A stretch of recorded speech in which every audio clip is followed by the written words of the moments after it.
सब्र और शुक्र दोनों ईमान के अहम हिस्से हैं और उन्हें सही तरीके से अपनाना जिंदगी में सुकून और खुशी लाता है। सब्र पेशेंस कैसे करें? 1. मुसीबत या मुश्किल के वक्त जब कोई मुश्किल आए तो घबराएं नहीं, बल्कि अल्लाह पर तवक्कुल करें। ये सोचें कि हर मुश्किल का एक वक्त होता है और ये गुजर जाएगी। 2. दुआ करें, अल्लाह से मदद मांगे कि वो आपको सब्र और हौसला अता फरमाए। दुआ एक ताकतवर हथियार है। 3. मुस्बत सोचें, मुश्किल के दौरान इसके मुस्बत पहलुओं पर गौर करें। मिसाल के तौर पर ये सोचें कि ये मुश्किल आपको मजबूत बनाएगी या ये आपके गुनाहों का कफ्फारा बन रही है। 4.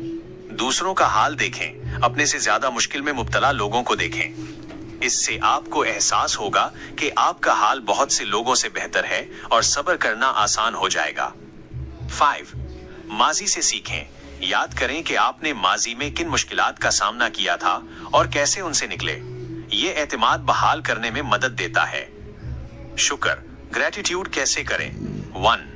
हर हाल में अल्लाह का शुक्र अदा करें। खुशी हो या गम, हर लम्हे अल्लाह की नेमतों को याद करें। अल्लाह की दी हुई हर चीज की कदर करें। 2.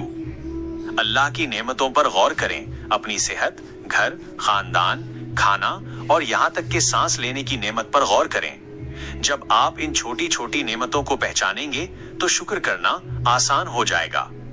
3.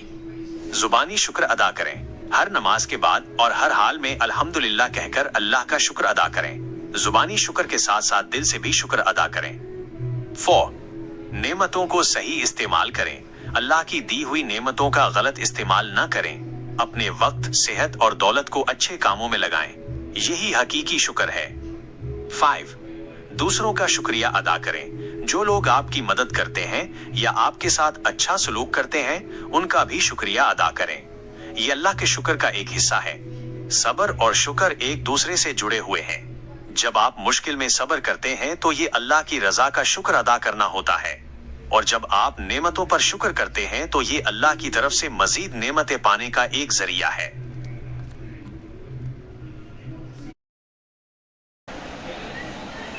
तो ये था आज का वीडियो के विषय पर।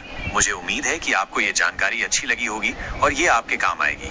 अगर आपको ये वीडियो पसंद आया तो लाइक करना न भूलें, इसे अपने दोस्तों के साथ शेयर करें और अगर आप चैनल पर नए हैं तो सब्सक्राइब जरूर करें ताकि आप ऐसे और वीडियो मिस न करें।